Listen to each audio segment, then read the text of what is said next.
What's up, everybody? Welcome to GoJo and Golic. Mike Golic Jr., Mike Golic Sr., bearded Emerson Lazio holding it down in the DraftKings studios in Boston. We are brought to you by Wrangler, made for the ride of life. Save 15% on your first Wrangler.com order by using promo code GOJO15. Great show as always. Make sure you download, subscribe, rate, review, leave us a 5-star rating, and check us out right here live Monday through Friday on DraftKingsNetwork.com, DraftKings YouTube channel, Samsung TV Plus, Roku, and others. Geno Stone, Ravens defensive back, going to join us in this show. Talk about what it's like to be on a really cool War Machine defense right now that has things rolling. They're leading the NFL in sacks. They just shut down the Lions last week. Life is pretty good. Dad, I saw a stunned face from you as I rolled through all the places that people can see us. What's your concern this morning? Well, I mean, I was looking at Emerson and you, and your beards look good this morning, and I'm still in search of the perfect beard trimmer, and I have not found it yet. Oh. Something that will work for me to go all the way to the skin on some parts and then just take it to a certain level on other parts. I'm probably on my third or fourth try, and the one I have now is okay, but I need a better one. And I don't, and I just, both of yours today just kind of, I went, wow, okay, they look pretty good, pretty tight. Yeah. And I don't have those tools just yet. Yeah, they do. Well, any of the various shaving sponsors on our program right? are great. And hey, we love. Not an ad. Get you right. Not an ad, but I'm pretty sure we do Harry's Razors ads on this show, and so they keep me looking pretty good. But Dad, I have noticed that about your game. My father spent the first 30 years of my life without a beard. Never wore one. My mom made fun of him like once for having facial hair or a mustache, and he never went back to it there.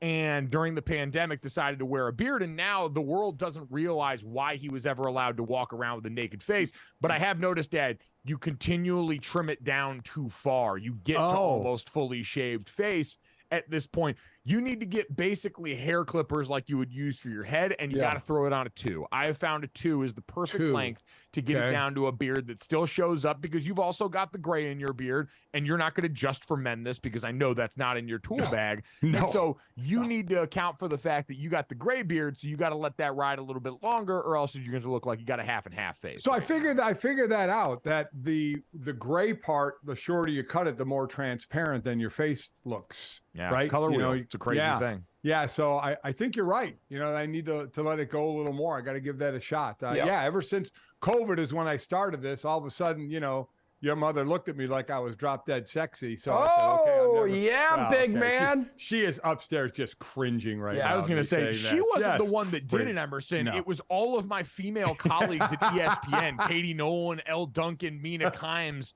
The term zaddy started getting thrown around way more often than I was comfortable with. Yeah, Golic, good for you, man, with your wife finding you sexy with a beard. Mine continues to remind me how much of a crackhead I look like when I have a beard, although I've started cleaning it up a little bit. I'm new to the beard game, okay? So I could take... It looks good, though. Well, the thing is, you have no gray in it either yet. So if you get close enough, they are coming in. That's the thing. You can see it all coming in like all over my head. But still, from looking at you, it doesn't. And I do have to, Mike, you're right. I have to take that into consideration that the gray doesn't pop like but I'm not changing it. Yes, I'm not. Coloring it at all. And let me make it perfectly clear. I don't know if my wife thinks I'm drop dead sexy. At least I do. She won't say that. I think that's what people were really worried about with that point of clarification. Yeah. Not sure if Senior's wife is attracted to him. And once again, now that we veered into the territory of figuring out what my mom does or doesn't like attractive on my father, I'm instead going to veer to a source of beard product information that we can all rely on here. Ryan Fitzpatrick is an analyst on Thursday Night Football. Yeah. That's a thing that happened last night. We will get to fixing the NBA's rest policy. We will get to looking ahead for the World Series. We will get to a full 1989 Taylor's version breakdown because fellas and I didn't stay up late for nothing last night. Congrats, baby. Congrats. But instead, I know, it was a big night for me. It was a big night for me. Man, she did her thing on those vault tracks. Boy. It really, I got a lot of personal connection to 1989, but I also had a lot of personal connection to that Bills win against the Bucs last night, Dad, because this feels more like a Bucs win because they end up getting the late cover touchdown. The Bills win 24-18. The Bucs cover late. And Dad, I watched this game and I felt two things at once. I felt one, like, as we talked yesterday about the Buffalo Bills and their Super Bowl hopes with a roster that's sort of breaking down around them, injuries on the defensive side of the football, and offensively, the inconsistency that sometimes comes with playing down to your opponent. I saw an offense that, all right, didn't have Dawson Knox out there, only had one tight end on the active roster in Dalton Kincaid, making things work. Gabe Davis wore a bunch of different hats. He went out there and ended up being their second leading receiver. Yep. And on a day where you've gotten good Gabe Davis, this Buffalo team always tends to look so different. I think it's the most confounding thing about them is sometimes Gabe Davis looks like a competent number 2 receiver. They also had Khalil Shakir go and lead the team in yards. But then other days he completely disappears and is a non-factor. So it's trying to balance that. Also with the thing that was more concerning to me, Dad, was the complete lack of aggressiveness from Sean McDermott in this game, refusing to go for it on 2 4th downs in plus territory. And I looked at that and went, all right, they understood that they could win this game. Their punter was having a night down in balls inside the 5-yard line. But this is the kind of thing that we've seen hurt the Bills in the past in the postseason. And when I look around at the other AFC teams they're constantly competing with, I worried once again in seeing this, that this lack of aggressiveness, this conservative style is going to be a thing that could potentially cost them when the margins are a lot smaller. Well, that's the thing. And you said it there, when the margins are a lot smaller, basically in the playoffs, when you're down to 1 and go home. Right now you have a next week. And you're right about spread it out. 6 different receivers catching the ball. Shakir, you mentioned, he led the way with over 90 yards, 6 receptions. Davis and Diggs both had 9 receptions. Dalton Kincaid had 5 in the touchdown as well. So that's where I think Josh Allen feels most comfortable in spreading it around. And I'd be interested to know from the players with the truth serum, because they're not going to come out and talk about it publicly, of what their thought is, because there are players that know to basically just stay on the field because your team is going to go for it, right? Certain coaches just have that attitude. And with Sean McDermott, I was surprised.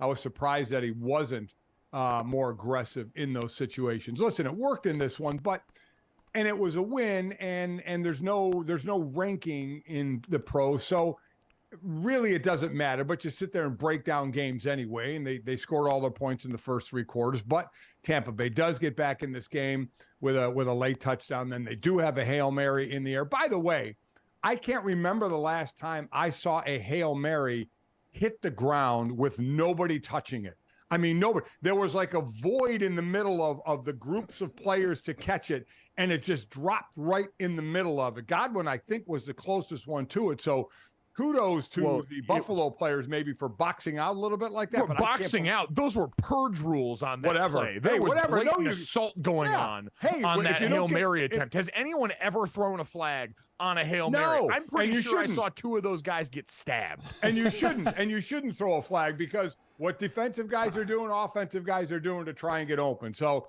that's a free-for-all play, and I'm all for it. I have no problem with it, but I rarely have I seen a ball just flat out hit the ground with nobody even touching it. But that's how this one ended. Yeah, no, it ended on a fist fight of a Hail Mary attempt there.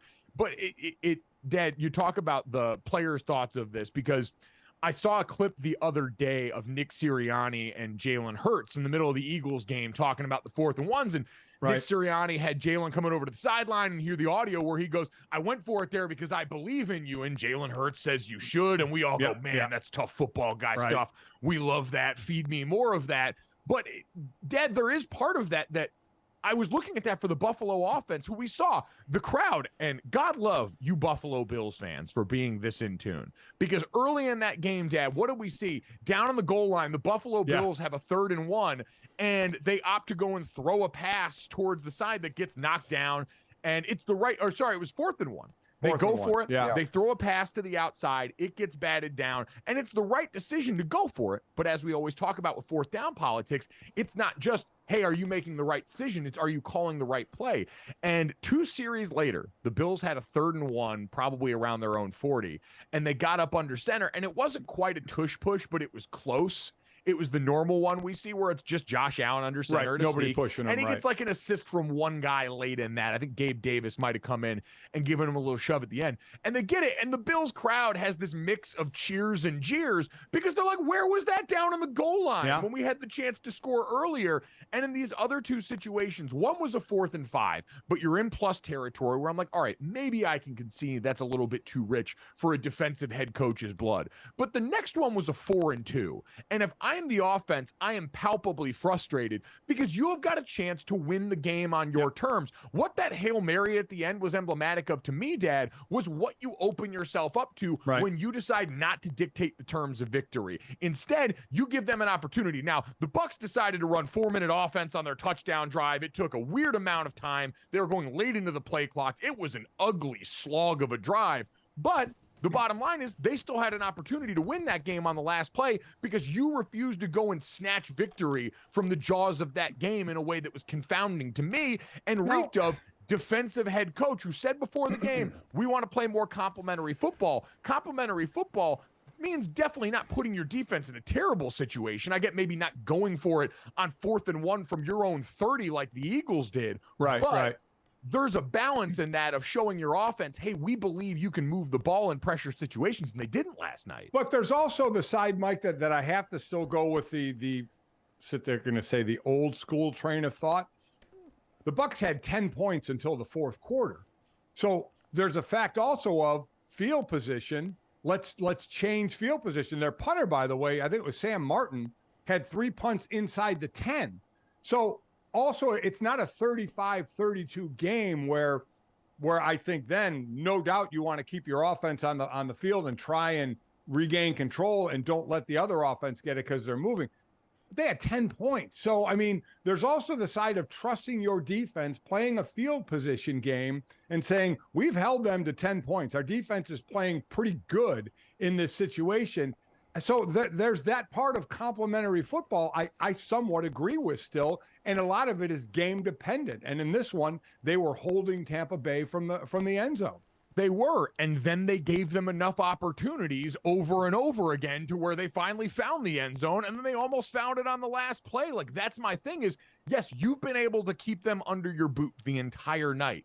Why would you keep giving them more lottery tickets and more chances to do this instead of going out there and finishing the games on your turn, instead of letting your offense that's got one of the best quarterbacks in the NFL who was dialed in last night? Like Josh Allen looked great last night, 31 of 40 for 324, 2 touchdowns passing, 1 rushing touchdown. They got him involved in the ground game early. It was all of the best parts of Josh Allen that you had last night, and you had that version show up to the party, and you're not willing to empower him to go out and get you 2 yards with a chance to ice the game. That to me is concerning.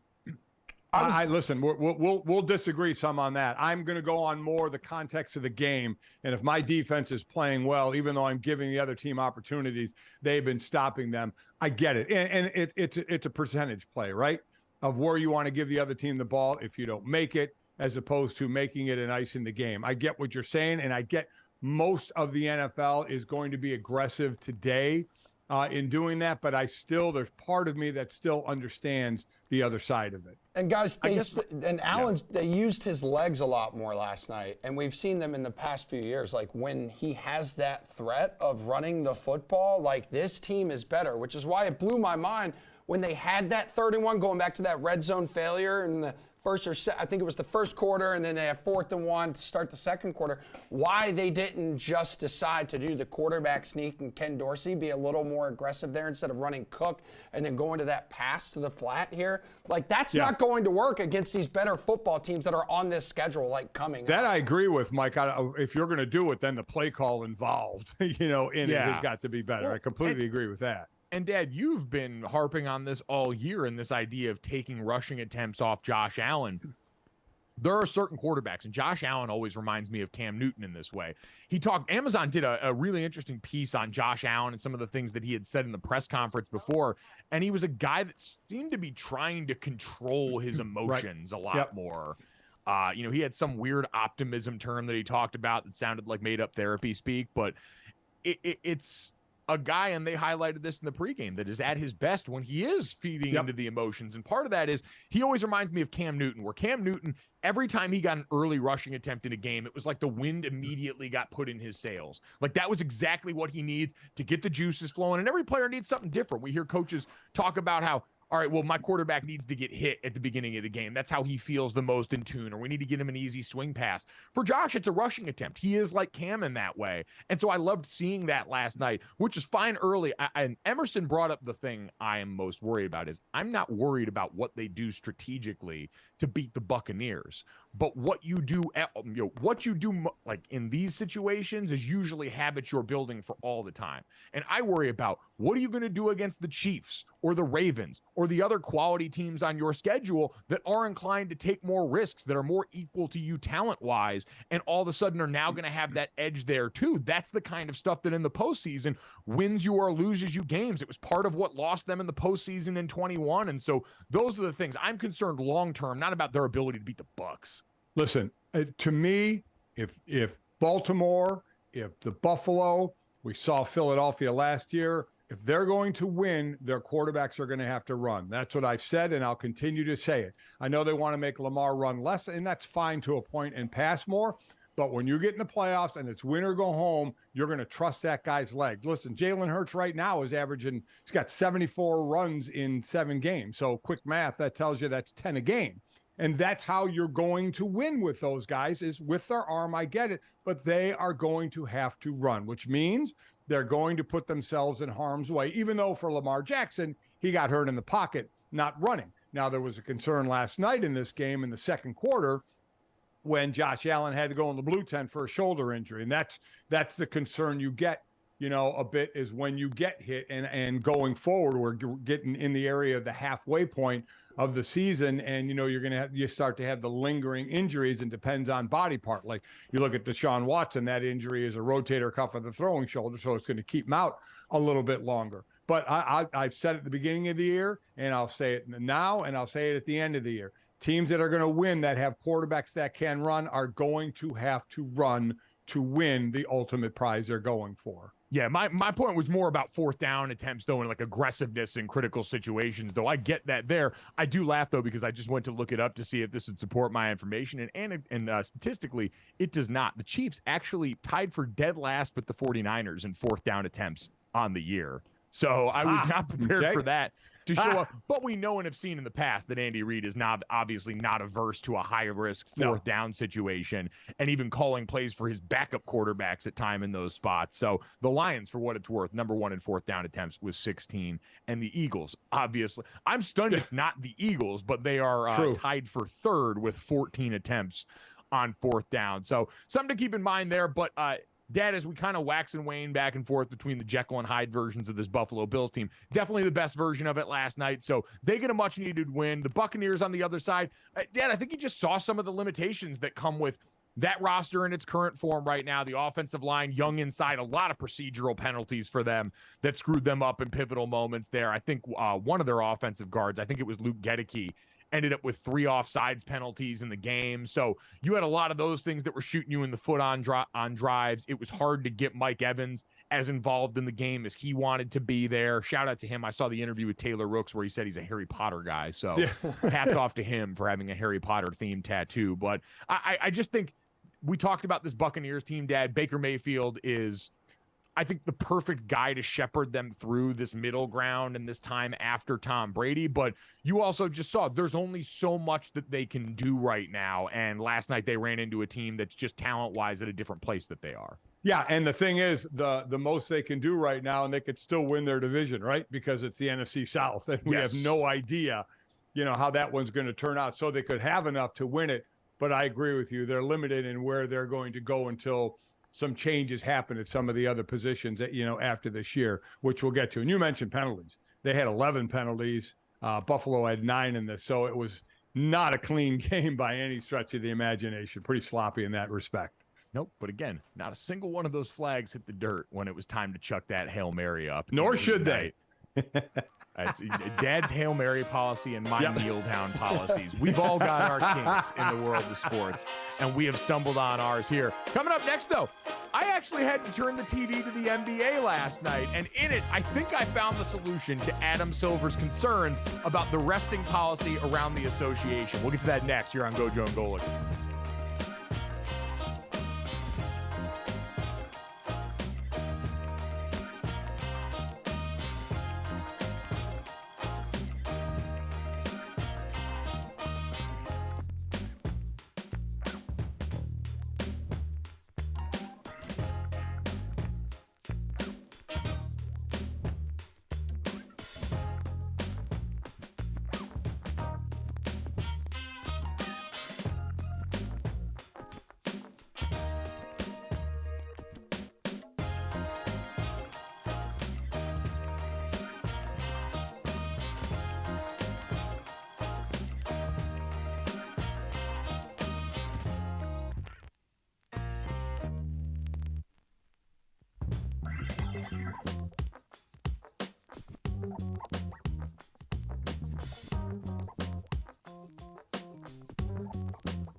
Okay, game time has officially arrived in Milwaukee. So 1 month after the blockbuster trade that ended his Trailblazers tenure, Dame Lillard goes off last night. 39 points, 8 boards, 4 assists, 0 turnovers in his Bucks debut, leading his team to a 1-point victory, 118-117 over the James Harden-less 76ers to open the season. So dude scored the team's final 11 points. Here are the guys and what they had to say after Dame decided to cook and feast down the stretch. I think anytime your team is encouraging you to be yourself and do what you do when it's so early, it helps. But, I think I've had enough conversations with guys, especially with Giannis, where I know I came in knowing what was expected of me, when these type of situations came. And I've been in enough of those situations where I know it's probably not going to always be me making a shot or taking a shot, but,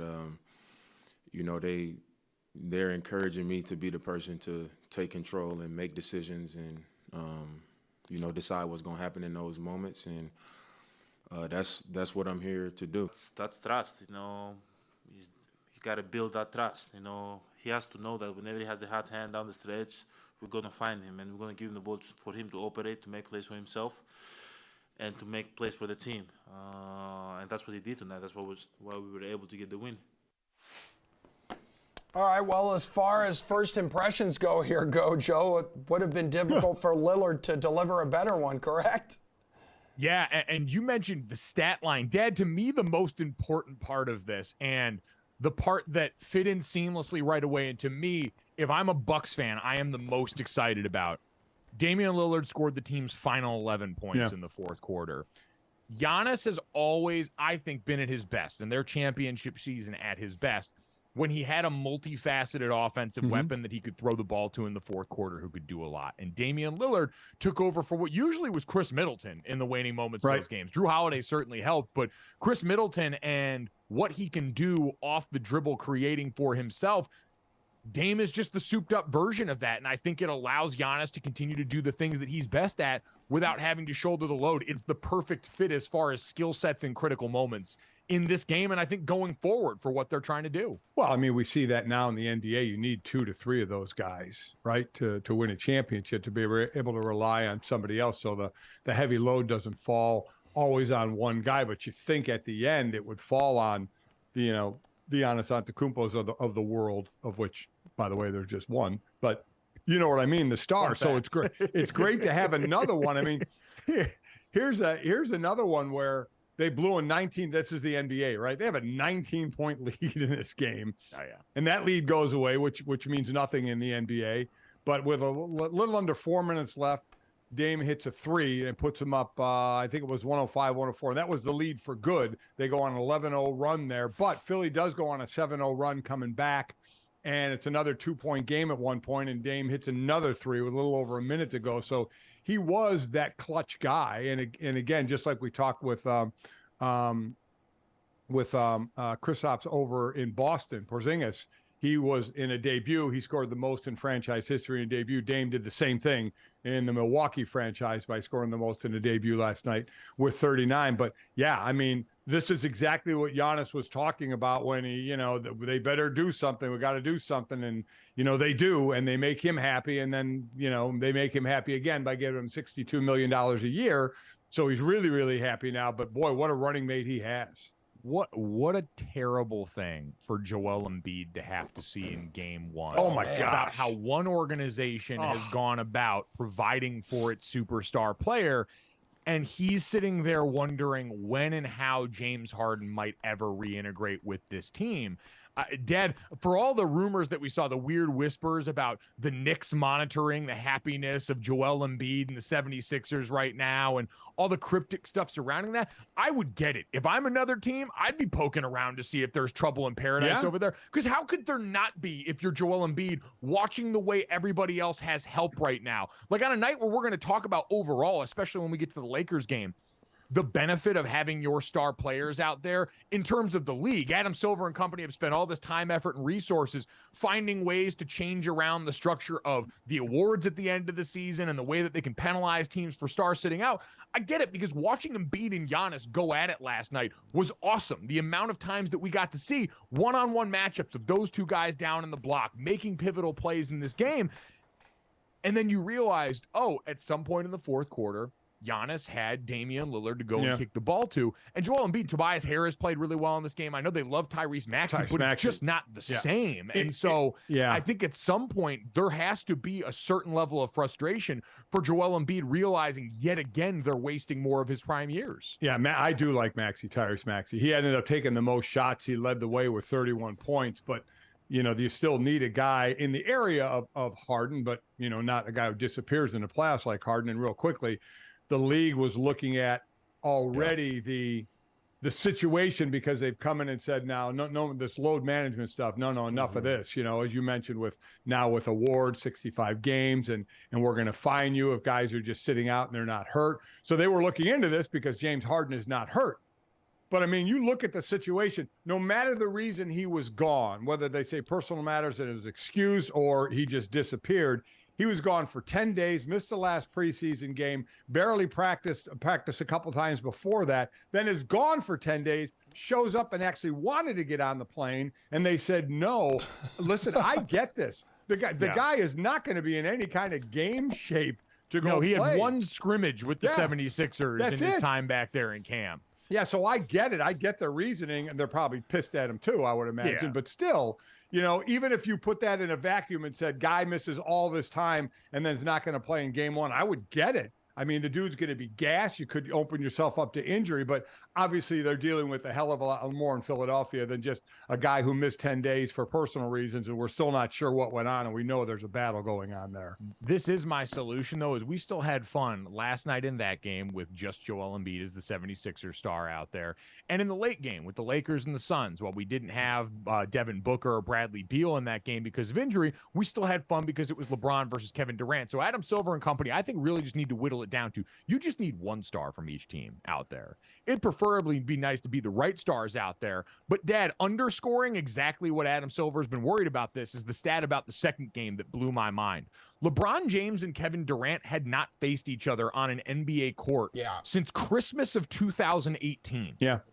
Like, that is insane that between all the different load management, injury, health, and safety. I get that not all of that is just load management. There's a ton of factors, but that's what we're talking about here. Two of the biggest stars in the NBA and two guys that have been linked for a long time hadn't played in 5 years. That can't happen. And Emerson, it was very quickly apparent that LeBron James, even at this point in his career, could still make things happen in that game last night. It was awesome. Yeah, for sure. And also Anthony Davis, 30 points, 13 rebounds here for the Lakers. We're talking about the same Anthony Davis as well, who was heavily criticized after he scored 0 points in the second half against Denver in the season opener. But James made it known here, GoJo, that after Davis's bounce back performance last night, that the Lakers have his back. We don't give a about criticism about AD. We don't care. Nothing bothers us. Nothing. AD doesn't care. I don't know if guys have figured that out. AD does not care. He's not on social media, so he doesn't see none of the crap. He rarely talks unless it's us. So we don't give a about it, and he definitely doesn't. He's go out and do his job, and we're happy to have AD. I mean, LA is going to go only as far as AD takes them, in my opinion. Yeah, without a doubt. And again, the question to LeBron there was, what did you think about the criticism of AD in the first game and not scoring in the second half? And LeBron took his shot there to say, you know, what they all think of people and their opinions about it. But listen, so we talked about the 28 to 30 minutes that LeBron was going to be on, but they said a minute per game he was going to play in, but then they said, well, wait a minute, it'll go game by game. He goes 35 minutes last night, plays the entire fourth quarter to help the Lakers get that win. Yeah, it's always going to be up in the air, and that's quietly the biggest concern. While he says they don't care about the criticism of Anthony Davis, he still has not shown consistently that he can be the guy they can rely on to be the center stage of that program. And when LeBron was off the court, it was the same old problem for them, where it's really hard to come by offense being initiated. So concerns still mounting for the Los Angeles Lakers. Coming up next, though, we got a lot of concerns across college football between Michigan and everybody else getting set to take the field this weekend next.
All right, time to turn our attention to the college football game with our Modelo College Football Weekend Preview, brought to you by Modelo, the mark of a fighter. So 6 teams ranked in the AP Top 25 in the Pac-12. So that conference, RIP in peace, having one of its best seasons ever here, man.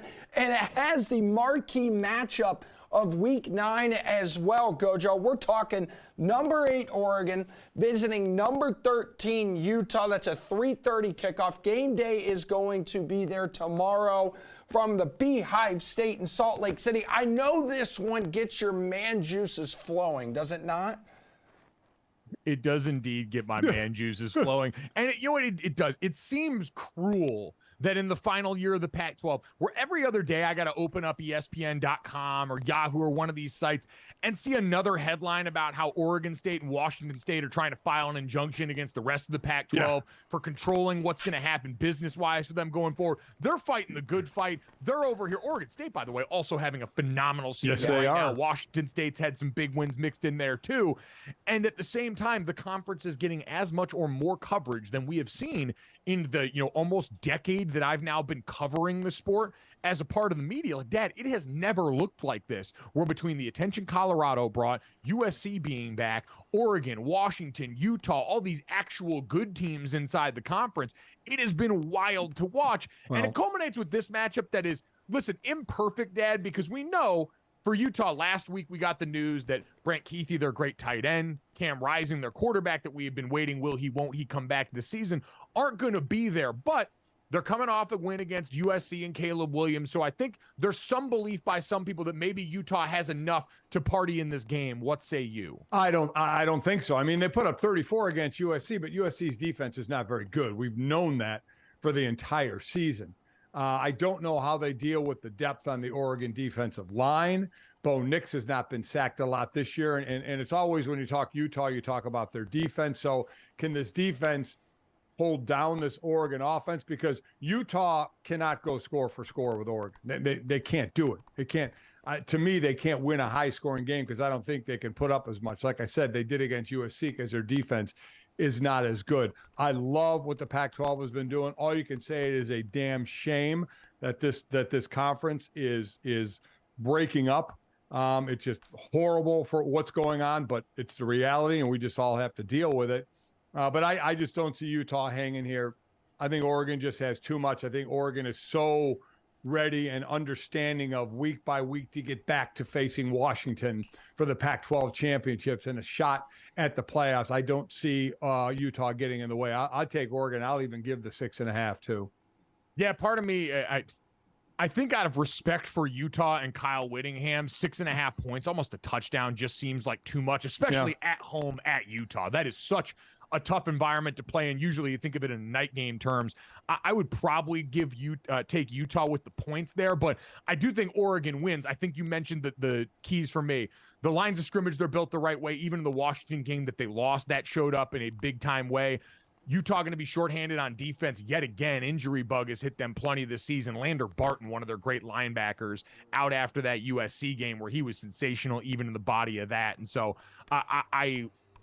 I'm glad Utah is getting their flowers after that USC game because they deserve it. Kyle Whittingham has had that program back-to-back Pac-12 champions, an absolute machine, but I think they're running into an Oregon team that right now in this point in its life cycle in year 2 in Dan Lanning is just too much. Dad, let's do some cocktail stuff. I don't think we call it the cocktail party anymore, but Emerson, as a Jacksonville guy down here, how much does this mean, by the way, down in that area, the cocktail party? Dude. We've been down there for it before. Yeah. I remember when we were doing Golic and Wingo, we had Tim Tebow, who's a Jacksonville native, in there to talk about it. But this still, even though Florida, especially not at the place we're used to seeing that program, still has such a big feel to it. Yeah, man, and it's one of those rivalry games. I know it's a neutral site. It is no matter how good or bad each side is, it is such a split stadium in there. Half of it will be red, half of it will be orange and blue.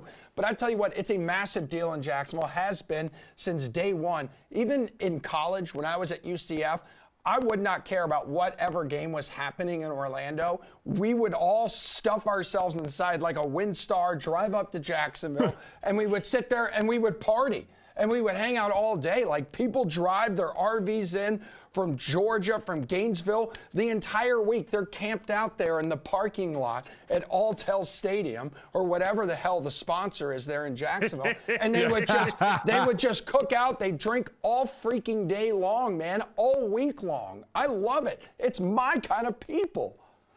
It is an incredible atmosphere for this game. Unfortunately, I don't know if the game is going to match it.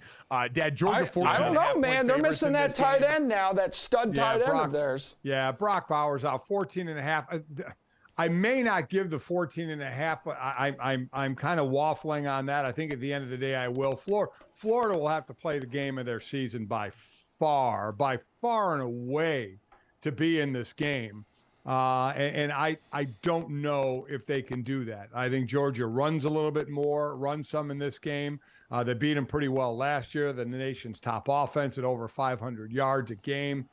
I just, while I get the rivalry, I get everything about this game, I think Georgia's just such a step above Florida. And I think they eventually just kind of pull away in this game. I'm actually going to give the points. I'm going to give the 14.5. I am too. This is Emerson said the headline of this game is, what does the offense look like without Brock Bowers, who's been the do-it-all everything piece. He's not just a tight end. He's their most versatile offensive weapon. And so how Mike Bobo, their offensive coordinator, goes about offsetting that, I think has a clear answer in this game, because Florida, statistically, one of the better defenses in the country, or was early in the season, will probably be the best secondary that Georgia's faced so far, but they can be had on the ground. And that's where Georgia's getting healthy right now. We remember the Ray Davis Kentucky game where he ran for like a school record 280 yards against the Florida Gators, the South Carolina running back. And then they gave up 150 yards on the ground to South Carolina a week ago. Kendall Milton, the running back for Georgia, has been getting healthier lately. I think this is a good opportunity, a lot like they did against Kentucky, by the way, for Georgia to lean on the ground game a little bit, get some production there against the defense that can be had there. I'll take Georgia. I'll give the points there as well.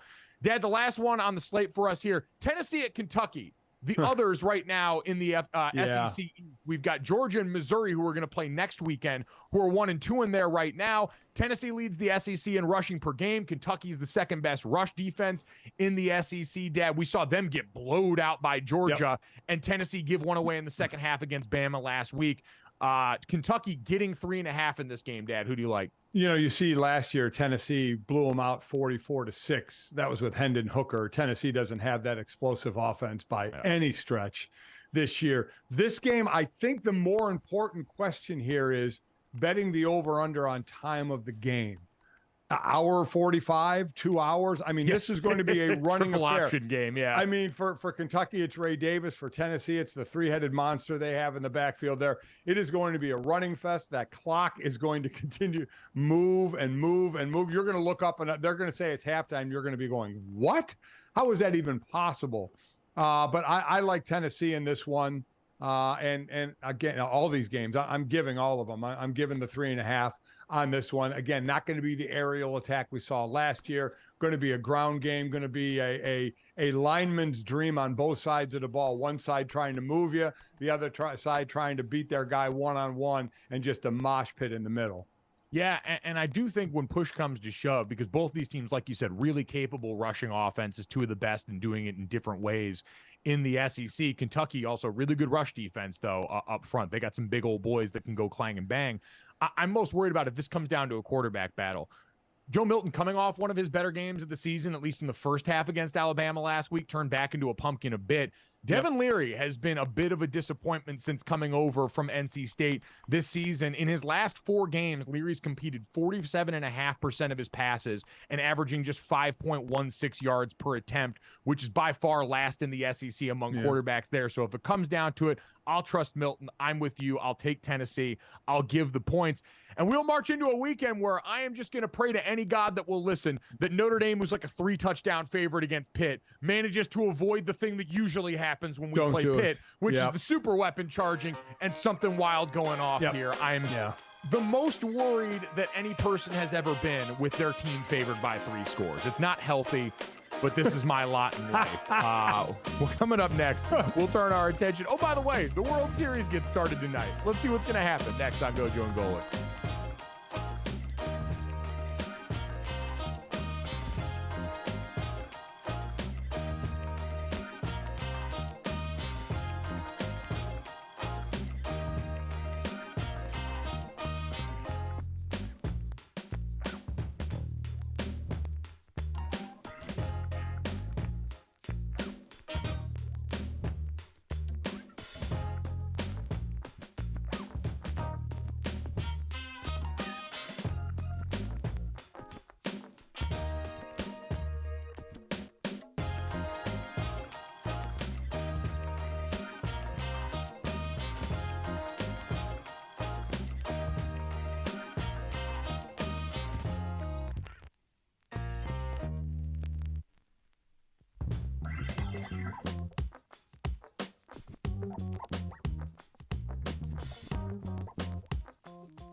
We'll have Emerson take us through a little World Series tale of the tape here as we get set for game one starting tonight. But, Dad, one more thing on the college football front. I have to imagine somewhere yesterday, Steve Levy. Oh, yeah.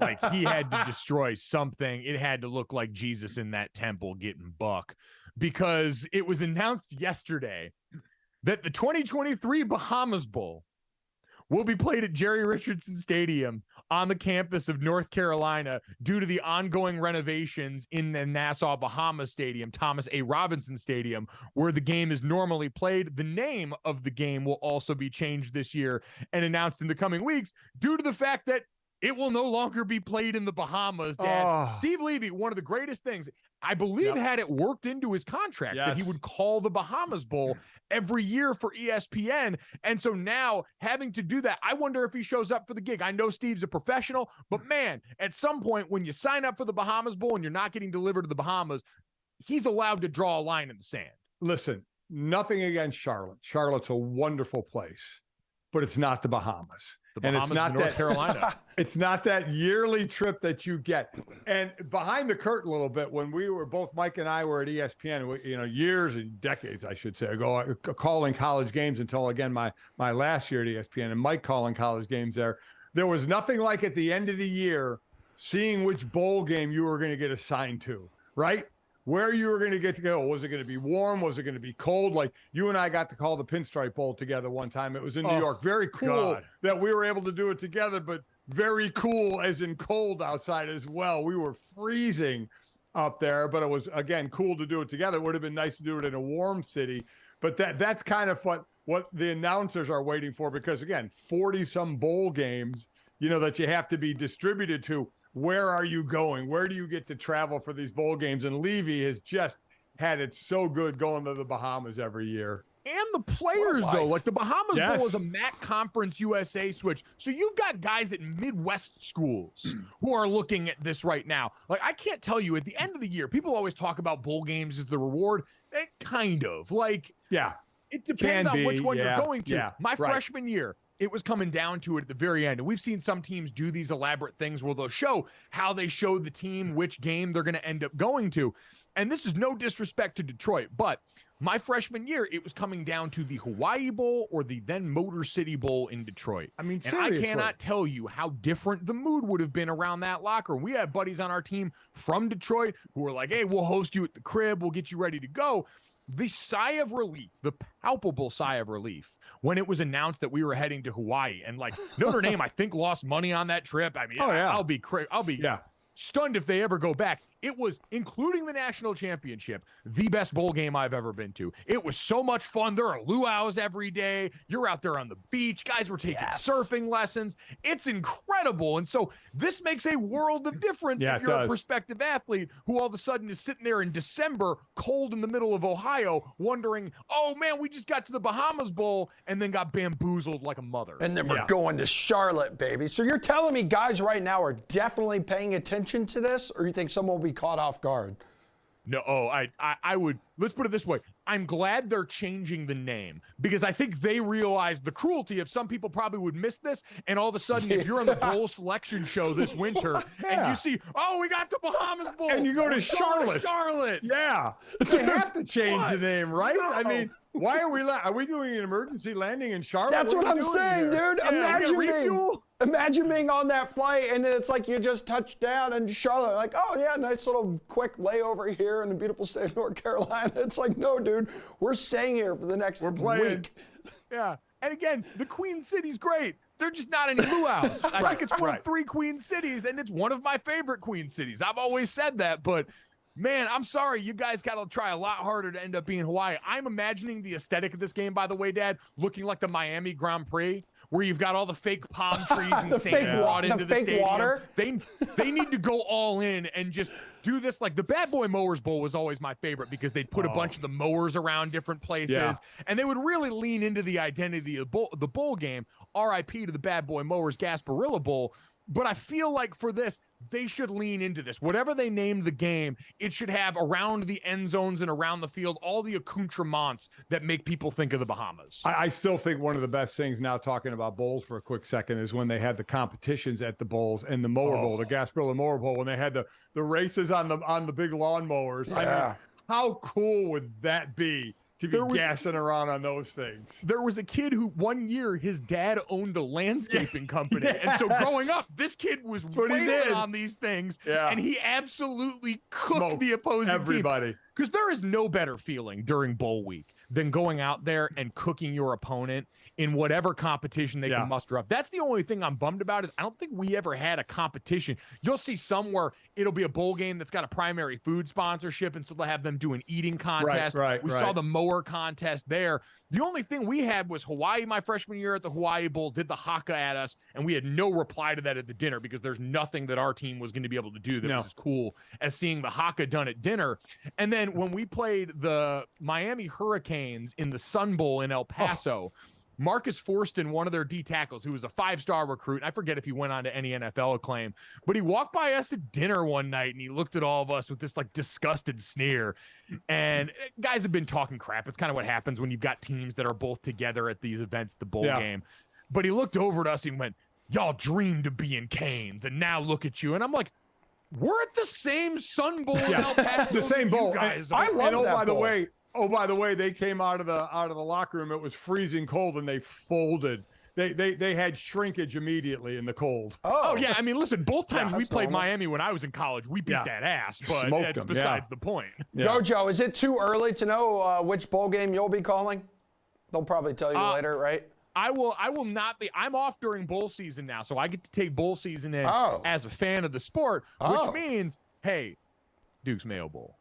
If you need Daddy to come on home, baby, break out the Oreos. We can go back and rekindle that old flame here if y'all want to get frisky. Emerson, speaking of getting frisky, the World Series is getting played tonight. What do people need to know going into Game 1, as this will be a maligned game from the outside for not being interesting enough for some people, but we know there's actually a lot of good in here. Yeah, that's right. Diamondbacks, Rangers, that's going to get started tonight in Texas. By the way, if you called this matchup before the season, you're either lying or now you're filthy rich because I believe it was like 17, like 50 to 1 that this was going to be the matchup. My guess is that's down on the board. But these two teams have thrived throughout the postseason as being underdogs, guys. Combined, 14-2 on the road. So there are some great storylines besides everyone obsessing over TV ratings like all of a sudden. But yeah, Game 1 tonight, man, should be a good one. Listen, I know I'm looking forward to it. Texas, what they've done to get the way their season ended in August and September, and then the postseason's been up, down, mostly obviously up for where they are. interesting bullpen for them. Bochy's did a good job of kind of managing that. That's been where they've been thin. And watch for the Diamondbacks to run second in Major League Baseball in stolen bases for the year. First in the postseason, they have 16 stolen bases. So this is a team that is going to be on their horse running. Yeah, Ketel Marte was, I believe, the MVP of the LCS round there. On their side, 19 hits in 12 postseason games. Corbin Carroll, we talked about early in the postseason, a guy kind of making that star turn right now. Certainly has the potential there. But, guys, you know I'm really only in this for one reason, right? What? The Texas Rangers and Creed. Yeah! Hello, my friend, we'll meet again. Let's go. I'm not going to give away too much yet because I want to make sure it's going to get here in time. But Halloween is coming up next week. And let's just say there's a little something here for the true Creed fans out there who understand the rich history of this band's crossover with the sports world. And so, again, Emerson, I see you getting hot and bothered over there. My nipples. I feel it, too. My nipples are hard. Wow. Here we go.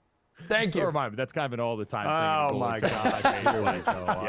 Halloween all planned out there in a way that should make the Rangers very, very Hey, listen, happy, man, it's the time of year we can get away with, like, completely being weird, and people are like, oh, it's just like Halloween, you know? Like, all you got to say is spooky season. That's it. Spooky season. That's all. You can do witch stuff. And give out big candy bars, or I got something for you. That is true. The Golic rules of Halloween will be coming up here very shortly. Okay.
It's that time again, folks. Golic acrostic time for week 8. So, this week's award-winning poetry, allow me.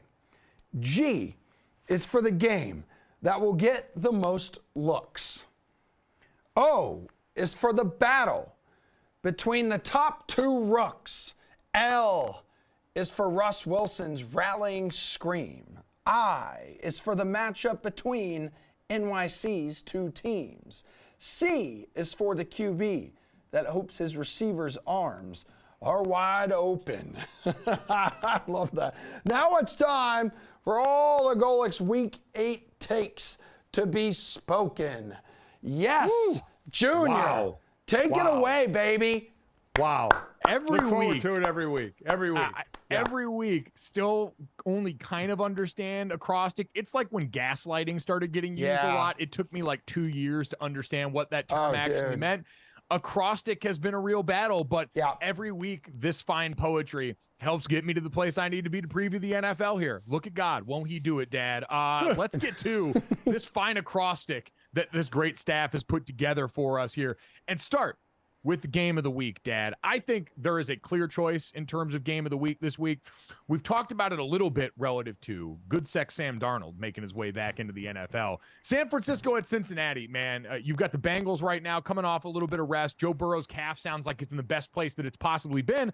And on the other side, Brock Purdy has been the center of conversation for so much of this football season, likely going to be out with the concussion that got reported in the middle of this week. And so Sam Darnold, their backup quarterback, now takes the helm in an offense that we know banged up and imperfect at this point, and a defense that, Dad, I think is going to be highly motivated coming off a game where they failed to sack Kirk Cousins. So that to me looks like the game of the week. And I don't know. I lean 49ers in this one, Dad, mostly because of that defense. I still have concern. The Vikings offensive line have been good this season and no one had cared or noticed. The Bengals offensive line is still kind of putting it together with this current iteration of the group. And I worry about the 49ers going up against that front, being able to bother Joe Burrow in a way that so far he's been able to avoid. Yeah, and then the Cincinnati defense has been up and down. I wonder which one will show up there, one that can get a lot of pressure on the quarterback or not. I think that's a interesting part as well. My game of the week, I'm going to go Patriots and Dolphins, right? Which seems like I shouldn't, but I am. They matched up in week 2 with the Dolphins winning 24-17. But New England coming off of a big win, right? And over the Bills. And Miami losing that one. They got smoked by the Bills a few weeks ago. Then I called the game where they lost to the Eagles, where their offense only scored 10 points. And for New England, the side of the ball that's the better side is the defense. So we've seen some defenses hold the 2 losses, hold that offense for Miami down. And I do think a Bill Belichick team can get better as the season goes on. It just seems a little interesting to me. It was a 1-score game when they played in week 2. I just have this feeling. You wonder, is Miami, where are they offensively? Will they get it back against New England? There's just something about Bill Belichick. We're at the point now where we're starting to write him off more and more. But he always has that defense. He always does. So I just wonder if they step up in this one to slow down that offense. You got Mac Jones, feeling his oats like crazy right now. And can they live anything off of that? Listen, this could turn out to be a blowout, but I don't think it's going to. And there's part of me that thinks New England could pull this one off. The thing that worries me is the part you said about Mac Jones, which is the offense looked pretty good last week against the banged up version of Buffalo's defense. Right. I worry about water finding its level there a little bit more because remember that game for the Dolphins against the Eagles was tied in the second half. Like it was a lot closer than we're going to remember based on the finish of that game. And so I'm more confident in that offense getting back on track. Tyreek Hill was back at practice on Thursday after being held out Wednesday because of that hip injury, which is huge. And I do think that defense is definitely a live dog. Their strength is definitely up front. But at the same time, that Dolphins offensive line was down 3 players. And again, the game was still tied against an Eagles front that is much more vicious, in my opinion, up front there. So I'd take the Dolphins in that game, actually. I would feel good about them getting back on top of things this week. And I think water kind of finds its level with that Patriot offense there. Dad, in San Francisco, Cincinnati, before we move on from that one, who would you pick in that game? I would go, oh boy. I mean, in San Fran. It's tough for me to not go San Francisco. I think Cincinnati is eventually going to get back close to their level, but I see San Fran winning this one. Cincinnati 500 right now. It'd be 3 straight for San Francisco. And again, sometimes it's just you got to look at the NFL and go, what's the most chaotic thing that could happen?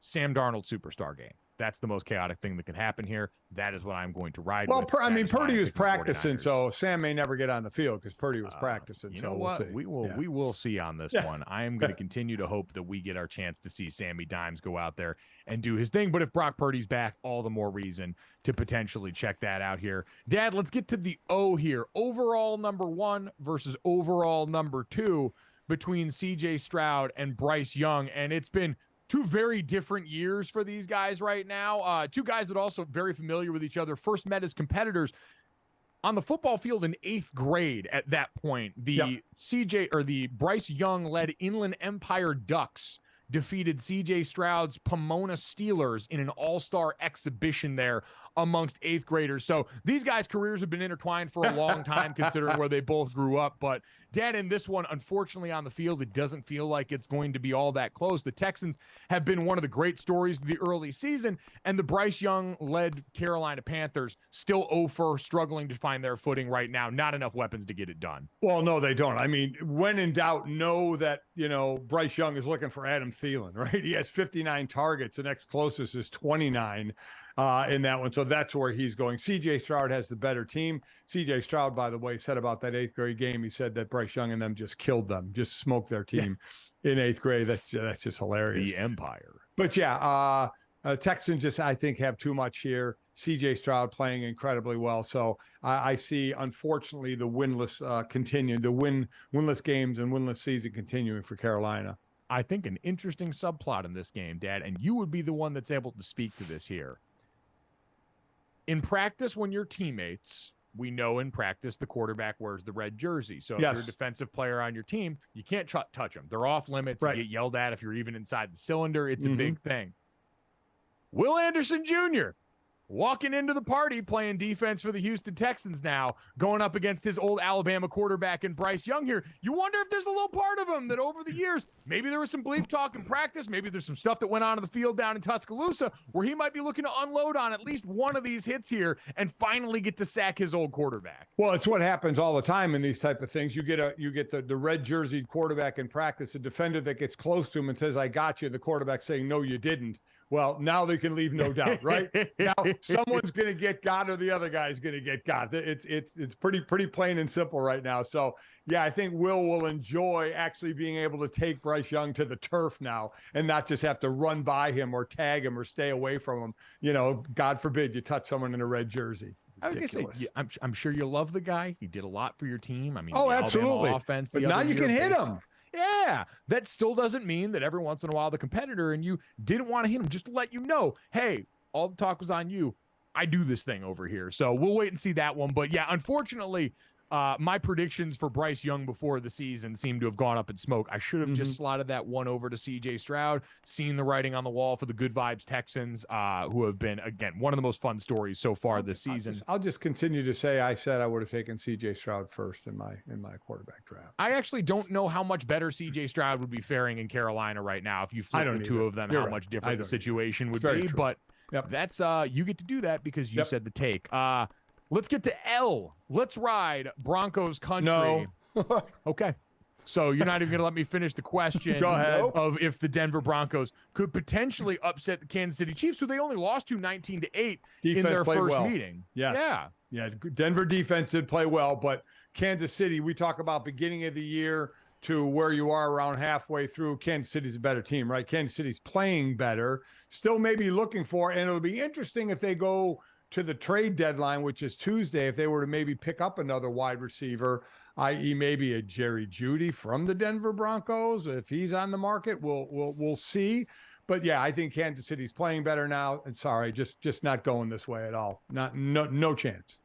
If you guys think the Chiefs, who are 7-point favorites in this game on the road, if you guys think that Travis Kelce is going to lose a football game on the weekend of the 1989 Taylor's version re-release, you got another thing coming. Boyfriend of the year isn't about to give up the goods right now and let his lady down on her big weekend. I have no idea if he stayed up till midnight Eastern last night to take in the album. Part of me thinks that he's surely heard it live before that one, probably sitting around. She's probably played him tracks. And I'm sure based on everything else we've seen, high marks all across the board for what he's done.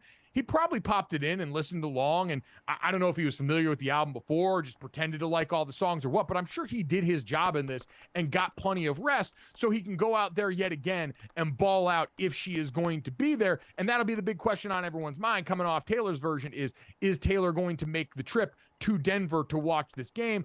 I don't know how that's going to work out. My sister's been basically keeping track of this like a college football message board poster, keeping track of the tail numbers of private jets during a coaching search. But I feel pretty good about this for the Chiefs for that reason. Yeah, I mean, I'm not going to go the Taylor Swift route like you are, though. I hope she goes to every game, and I hope they show her in every game. So just to tick off the NFL people more and more who get ticked off about it because it's a ridiculous thing to get ticked off about. Kansas City's going to win this game. I don't really need to dive into it, but I will. Like you said before, Denver defense did play extremely well in that first game. Somebody over at ESPN Stats and Info, by the way, cooked this week. This is why you empower your employees to dive into their strengths, because someone at Stats and Info is a Swiftie, and they put together, in honor of Taylor Swift's 1989 Taylor's version released on Friday, and the fact that Taylor Swift and Travis Kelce were both born in 1989, as was I. What's up, besties? The album was their only album with 3 #1 songs, and so ESPN Stats and Info broke out 3 stats to correspond with those songs. Bad blood. The Chiefs and Broncos have played 126 times in their team's history. Kansas City has won the last 16. That's tied for the 3rd longest win streak versus a single opponent in NFL history. And if they win on Sunday, they'll tie the 2nd streak. Wildest dreams. The Chiefs allow 15 points per game this season. That's 2nd in the NFL. What's up, Spags? They've held all 7 of their opponents to 21 points or fewer. In 2018, the first season Mahomes took over for the Chiefs, they were 24th in points per game allowed. Spags got hired in 2019. Let that man cook. Blank space. In the Week 6 win against Denver, Mahomes saw zone coverage 61% of the time. Mahomes likely to find the blank space, boasting the highest QBR against zone coverage by any NFL quarterback this season. And his favorite target, anybody? Travis Kelce, 35 receptions against zone this season. And shake it off, Dad. The Kansas City receivers have the most yards after catch this season, thanks in no small part to their ability to shake off tackles. The Chiefs, the 5th most yards after contact this NFL season, while the Broncos allow the 4th most yards after contact. The dominoes cascading, Dad. The stars are in a line. The mastermind is at work here. Bravo to whoever put that masterpiece together. I'm in awe. Congratulations. I don't know what else you want me to say. Well, I gave you great stats. I gave you the football stuff there. I mixed it in. I already picked Kansas City. Those are great stats associated with Taylor Swift songs. I mean, very, very cool. Again, I'm all for this romantic relationship. I'm all for her being at games and showing her. I just can't do the deep dive into the songs and the albums like you can. Well, then let's get to Dad. Welcome to New York. It's been waiting for you. New York versus New York this weekend. Wow. The Jets and the Giants making it happen here. Dad, this game to me, I just don't know how the Giants are going to be able to pull this one off. I understand people might be feeling a little bit better about things after last week, but this Jets D-line against this current iteration of the Giants O-line does not seem like a winning proposition. The Jets are 2.5-point quote-unquote road favorites in this game, but I just think outside of and you know, Tyrod Taylor's been moonlighting in there at quarterback while the injury to Daniel Jones' neck has been going on. Quarterback, no matter who would be under center for the Giants, is probably the only position on the field, I think, where the Giants would have a position advantage over the Jets. Am I missing something? No, I think you're right. Though I will say, in the last 2 games, the Giants' defense has played pretty well. In a win over Washington, they only gave up 7, and in a loss to Buffalo, they only gave up 14 to Buffalo. Their offense just couldn't score any points. So the defense playing a little bit better, and and certainly the Jets' weaker part of the ball is the offense. So that could keep them in the game. But to your point, I agree. That Jets defense, especially that D-line against the offense, even if Andrew Thomas comes back in this game, and boy, do they desperately need him to be back without question. So the guy that came off the couch, Justin Pugh, isn't out at left tackle. And listen, I know he's played for a while and such, but he's been struggling, no doubt about it. Interesting thing to me out of this, Mike, again, the trade deadline is Tuesday. The Dalvin Cook acquisition has not worked out. You wonder if Dalvin Cook could end up somewhere on a contender who would like kind of another back. You know, he thought it would be more of he said they'd be the best 1-2 punch in the league, he and Breece Hall. Breece Hall has come back incredibly well from the ACL. Yeah. We thought it would take a little more time and they would be splitting reps more. They haven't. The Breece Hall has looked fantastic like he was last year when he would have won Offensive Rookie of the Year, and then he got hurt and his teammate Garrett Wilson won it. So you wonder if Dalvin Cook, because the trade deadline has become a little more interesting in the NFL in the last couple of years, if Dalvin Cook from the Jets is a guy that might be on the move. I mean, both of these running backs, I mean, Saquon Barkley is someone who I'm sure if you're an opposing team could be eyeing. I think I saw someone yesterday wisp about the possibility of the Bills potentially throwing their hat into the ring for Saquon Barkley, which we mentioned in the offseason, too, or a team like the Baltimore Ravens, who we talked about with Derrick Henry the other day, too. Emerson threw that out into the universe.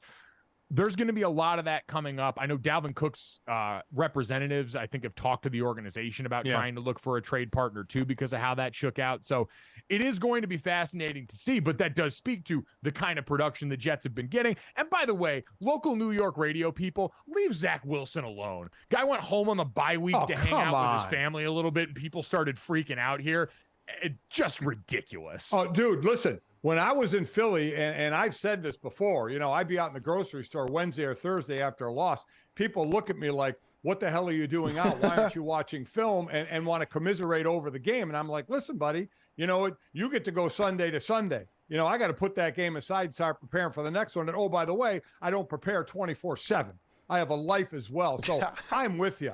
You get the hell off of Zach Wilson for going home on a bye week. That's your time to do with what you need and how you choose to handle it. So that's just so Bush League to me. Now I'm just didn't picturing, even have iPads. Like he's got an iPad he could take with him. That's got all the things that he would have at the facility there that he could work on there. Leave him alone. I'm just picturing Senior now like yell at some poor fan on the cereal aisle. Like, listen here, buddy. It's amazing. And that's the thing, because we always say, you know, in this Twitter world of today, oh, that person that hit send would never say that to the person's face. Except in Philly, they do. Yeah. I was just going to say, that's the most Philly thing on earth.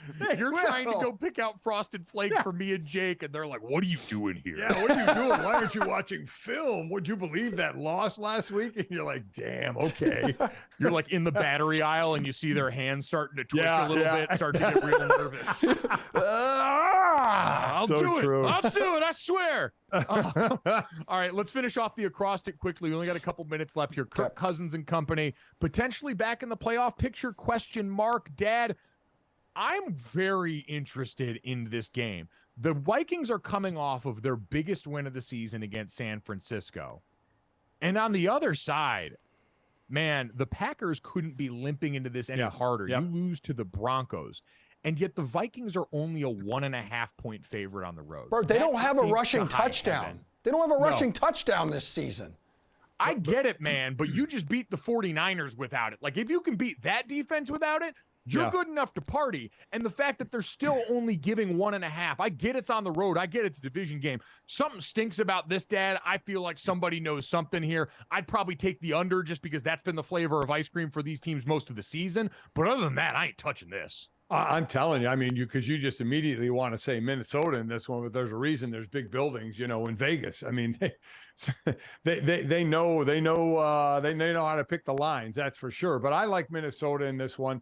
It really brought up the question because from the beginning of the season, Kirk Cousins, his name has been bantered about as, hey, he's gone at the end of the year. You're not going to franchise tag him. You're probably not going to sign him to a new deal. So you're just going to let him go for nothing, or you're going to trade him before the trade deadline. But they're 2 out from Detroit. They're better than Green Bay right now. This is a win they should have on the road, even though it's a division game on the road. And you still play Detroit twice. So all of a sudden we start to say, oh, can Minnesota make this regular season run and look good in the regular season like they've done in the past before they lose in the playoffs, if they can even get there? Last week was an incredible moment for Kevin O'Connell at the beginning of this team building for him in year 2 in Minnesota. This game is going to be the much more telling result of who this Vikings team is in 2023 and what they're actually capable of. Back after this, it's GoJo and Golic.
All right, so check this out, folks. If we're nominating candidates for Ravens Surprise Player of the Season, safety Geno Stone is a stone-cold lock for the recognition here. A sixth-round draft pick who was released by the Ravens 3 years ago now leads the NFL with 4 interceptions. How does that happen? GoJo and Pops found out about that earlier this week.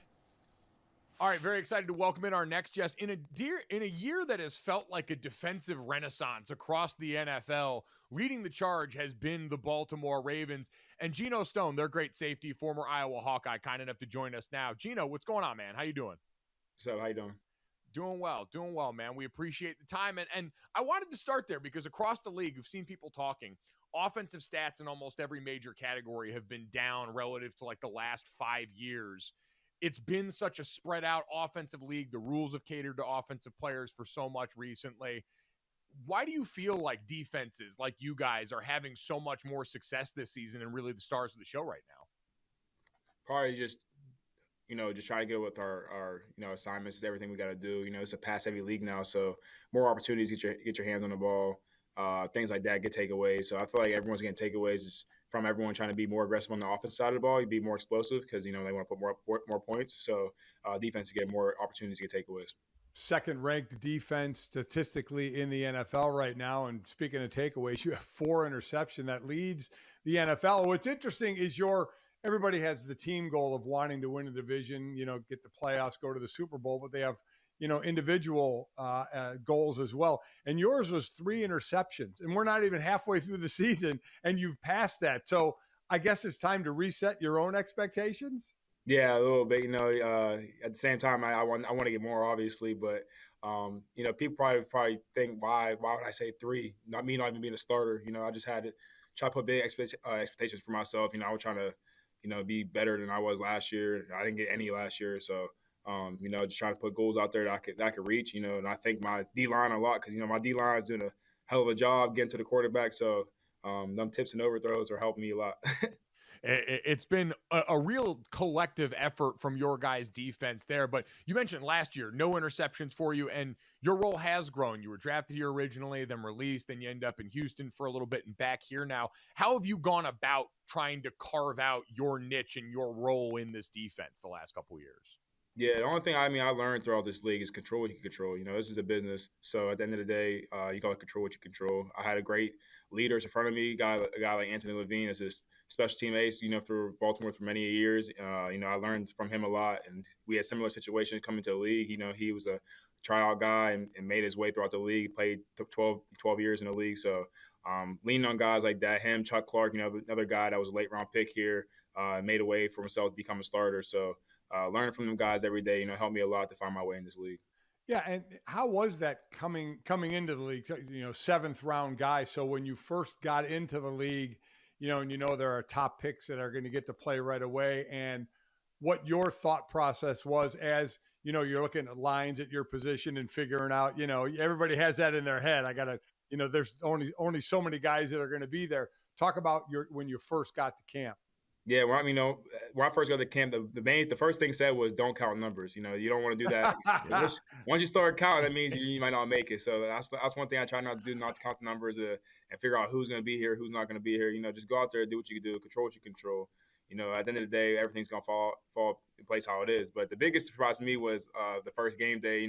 Only so many people dressed for the games, and I made the roster. And I remember walking in there, and they're like, "You're not active." I'm like, "I'm not active. Like I'm on the 53-man roster." So that was probably the biggest adjustment for me is not being active. Not being able to play in the games and things like that. Coming off like being a starter in college. So being able to adapt was a big thing for me. But I had a great people that were mentoring me, so I had a lot of success throughout that. Just so I was a 10th round pick back when there were 12 rounds. Mike was undrafted. You were 7th round. Everybody counts numbers. Right. So yeah, tell you that all you want, but in your head, you're still kind of saying, okay, only a certain amount are going to be here. How do I be one of those guys? Yeah, it is. It's amazing counting the numbers too, like you said, going from those crowded college sidelines where even in away games, there's like 77 guys down there. And now all of a sudden you've got all this space in the NFL sideline here. One of the other guys that's been interesting, because you mentioned your D-line playing well, you guys are the NFL leader in sacks, and you've got 12 different guys that have recorded at least one sack so far this season. So a lot of people talking about Mike Macdonald, your guys' defensive coordinator. What stands out about him to you? What's the difference that you've seen in a Mike Macdonald coordinated defense so far? I just feel like he's putting everyone in great positions to go make plays and be themselves. I feel like he puts a great rush plan together each week. Him and all the, Coach Weave and Coach Chuck and all them guys. And then, our back end, Coach Nard, Coach Chris, I feel like we put a great plan to make sure our rush and coverage work together. So I feel like that's the main thing we're doing so well together right now. And I feel like we got a lot more to prove on. And I feel like we got strides we can hit soon. So I'm not saying to be greedy or anything. You're the team leader in interceptions, the NFL leader. You're doing a lot of great things there. But I did notice in looking at the 12 players that have notched sacks, there are 3 defensive backs on that list. Are you going to Mike at some point during the week and I got the blitz in me too. I got some of that dog in me. Hey, I had a few, but I haven't got them, so it's all right though. I'll just do what I got to do, stay in my coverage. If the interception keep coming to me, it'll come. But, if the opportunities come to me to get a stack, I'll be grateful for it. It seems obvious how rush can help pass coverage and coverage can help rush. But take people down there on the field a little bit and get into, when it's a good rush. Does it make you want to take more chances at times? Or what's your mindset off of a good pass rush? No, just a good pass rush. The play kind of breaks down.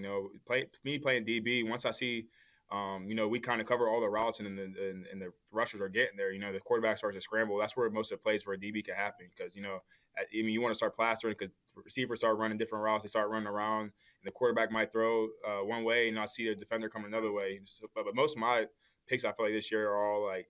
The rush getting there and him trying to throw the ball up, or me playing the post and just reading out of it and just going to get the ball in the air. So when you have a good rush, the quarterback has to put a little bit of air on the ball, and you're able to get more plays like that. What do you see out of this Arizona Cardinal offense for this weekend? Yeah, I just feel like I see a team that they got the talent for sure. They got Rondell Moore. That's a really good guy. He plays playing backfield and outside. Got Hollywood. That's a guy that was my teammate. He's a guy that's gonna take the top off the defenses. Josh Dobbs is a guy. If you let him get going, he can make really good plays. So at the end of the day, you just got to make sure we go out there and do our jobs and try not to let him hang in the game. Mentioning receivers that you've gone up against here in practice, Zay Flowers, a rookie, coming in and doing what he's done. How were you guys surprised by how quickly the game has come to him? What was it like seeing him in camp and in the offseason? Yeah, no, the only thing I feel like we're surprised at how quick he actually is. He's a guy that's, he's fast, but at the same time, he's so much quicker than fast. He's definitely a difference maker out there. He had a lot of growth since the preseason and camp, OTAs. I feel like he's right where he wants to be. He got a lot of more room to grow and being a rookie. I feel like he got good vets in the room that's going to push him. So I feel like Zay's doing a great job right now. All right, last one before we let you go, and we appreciate the time today, Geno. I know you're an Iowa guy, so I have to ask, you're at a place right now in Baltimore where one of the stars on the team is the kicker. What's it like going to a college where, especially in state, the punter is like the most popular guy on your team? Yeah, I don't know. It's kind of crazy. I wasn't there. I wasn't there with Torrey. I kind of left right before he got there, but I feel like he's turned into a superstar there. I feel like we depend on him a lot. At Iowa.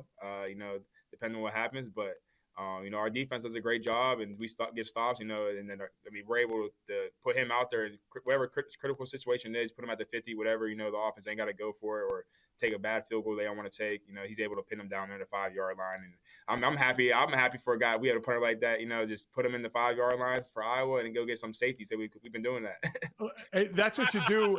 That's what you do as a former player. There is you find the positive somewhere, right? But yeah. Especially as a defensive player, I didn't realize punter and defense go together a little more than people would realize. Hand in hand, but you'd certainly rather be talking about the offense a little more, I would imagine.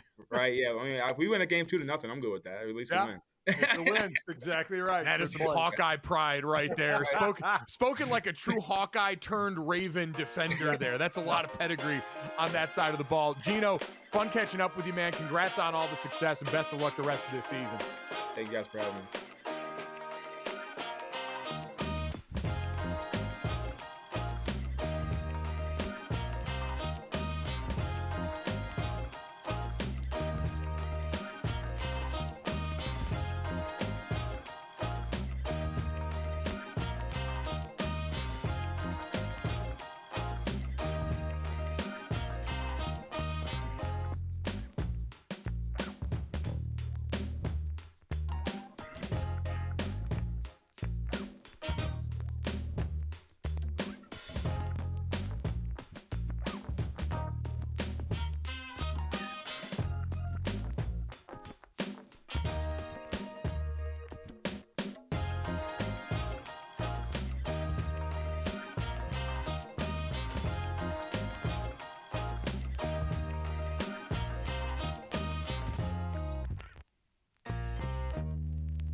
All right, so when Texans rookie quarterback C.J. Stroud was asked about Michigan's sign-stealing scandal during a press conference yesterday, he, the former Ohio State quarterback, almost opted to stay away, not talk about it, not answer the hard-hitting questions. Eventually, though, he said his college team had an idea something wasn't right. Like, I'm not the type of person to go back and be like, oh, they did that. They beat us. It is what it is. I'm not super happy with that, but like, man, I'm in the NFL now. Like, I'm not worried about what happened in college. But we had an idea on maybe if that stuff was going on, but I mean, at the end of the day, it is what it is. I'm not here to go back and forth with that. I'm a Texan now, and it is what it is. I'm not tripping off that. All right, yeah, so he's basically like, I'm not the type of person to reflect on past situations, but wait a minute, while we have a second. Yeah. I'm not the kind of grinding my feet on Eddie Murphy's couch. I got a little more sense than that. Yeah, I remember grinding my feet on Eddie Murphy's couch here. Yeah, we knew they were stealing signs here. Dad, he's not the only one, by the way, that made that admission yesterday. There were reports, apparently, I think this is Ross Dellinger over at Yahoo, said that reportedly TCU coaches heading into their semifinal matchup at the CFP last year had reportedly gained some information about Michigan sign stealing and said that going into that game, they mixed in new play call signals with old ones. They had dummy ones set up there. And it was a good point I saw made yesterday, Dad, about that particular juncture. And part of people always asking, I was talking with Lebitard over on this their show the other day about what the advantage that can be gained in, because we've said, well, just change your signs. Right. In college, you don't have a lot of time with your team, and you're dealing with college kids who are not yet professionals who can dedicate the whole allotment of their time to this. So that's a little bit more of a daunting task, but going into the playoffs, you got 15 bowl practices. You got plenty of time to window dress this however you want and prepare accordingly. Going into the national title, we had 40 days and we window dressed the hell out of stuff. We had all these different wrinkles, none of which worked. But the point is you've got time to put them in and implement them the way that TCU reportedly did here, being able to work around this right now. But yet another day that ends in Y, where we're getting new information about teams that apparently knew that this was happening and were able to do something about it. So again, we always ask what can happen, especially this year, if anything. So here you go. Once the NCAA investigation ends and a notice of allegations is sent, Michigan would have 90 days to respond according to the NCAA bylaws. That would mean if the investigation ended this week, which there is no shot that happens, Michigan would not be required to even respond until well after the college football playoffs. So nothing is happening from the NCAA. Now, the Big Ten can jump in and do some things during the year. But again, I have not seen whether they can do more than a fine or a suspension. I don't think they can do anything about postseason play. But again, I'm not positive about that. So I would imagine, and I get what you're saying, and I'm using air quotes, 20 hours, the players are supposed to be allowed to only do things, but we know players do more than that. I would imagine Ohio State would change up their signs before the Michigan-Ohio State game. And I mean, let's just be done with this and put the receivers in the helmets of the quarterback and the defensive captain, or who's ever calling the defensive plays. I mean, it's a joke. It's a flat out joke that hasn't happened at this point. It hasn't, and you're right. It is the easiest solution to all of this, but we'll wait and see. College football, as you talked about, the wheels of change turn slowly in a lot of ways for everyone. You'd imagine if there was going to be anything that finally pushed that legislation over the goal line, it would be this. I thought a couple of interesting points got brought up yesterday. Matt Brown, who does a phenomenal job covering the business of college football, the Extra Points newsletter, if you're not subscribed and you're into these things, is absolutely something you need to be a part of. And he pointed out, Dad, I think two things that are critical in this. One, according to him, sources or people who originally wondered maybe if there was some gambling related issues in all of this, he's been told by sources he trusts that is not the case for a number of reasons, but also brought up, this all originally came out because the Washington Post reported a third-party law firm / risk management company had been investigating Michigan's operation for a while. We don't know who ordered that investigation. Nope. We don't know what the source of that is, who's the man behind the curtain in everything here. So we'll wait to see what happens there. Like you said, what happens this year, I think, is going to largely come down to what does the Big Ten want to do? and what do they think is possible in this. And with a new commissioner in the Big Ten, boy, oh boy, welcome to the job, brother. Here's your first assignment. The team that looks like your hope for the playoff this season and the best team in your conference embroiled in this scandal. And oh, by the way, because Michigan can't go a day without being insanely weird online, now we've gotten word that the FBI is apparently working with Michigan campus police on the investigation going back into former Michigan co-offensive coordinator Matt Weiss, who was fired because of allegations of computer access crimes on campus now. So you've got the FBI poking around on campus for an issue that is reportedly totally unrelated from this one. We'll see if that's true. Dad, they have not had one normal day this week. No. I'm fascinated to watch Michigan play football this week. And you feel for the most is the players, right? They're not involved in any of this, and yet they keep being in the news for all the wrong reasons. So it's just about them trying to stay as focused as they can and taking care of business on the field. And what helps? By the way, they're off this weekend on a bye. So mercifully, they actually won't have to go out there and be in front of anyone. Although that might be some bit of normalcy there. Like, you got to sit around and just watch all this happen while you're on a bye trying to enjoy some off time. To your point, that's tough for the players. You talked about getting harassed at the grocery store in Philadelphia when you were with the Eagles. You've got these Michigan players walking around campus, the subject of the biggest story in college sports right now, just trying to enjoy their time outside of class while they don't have to go practice. Yeah, and knowing full well, I mean, it's none of their faults at all. No. Yet fingers will get pointed at them as they're part of it. I'm amazed at this. According to the NCAA's most recent annual infractions report, the enforcement staff spends an average of 10 to 12 months on a case, and the Committee on Infraction then spends an average of 7 days to 4 months on it. I mean, it's unbelievable how long this stuff takes and is going to take. I wasn't lying when I said 2025, 2026, you'll have some kind of resolution to this thing because the investigation will be over. How long did the stinking investigation go for the cheeseburger that Harbaugh bought the kid during COVID or whatever? I mean, it's crazy.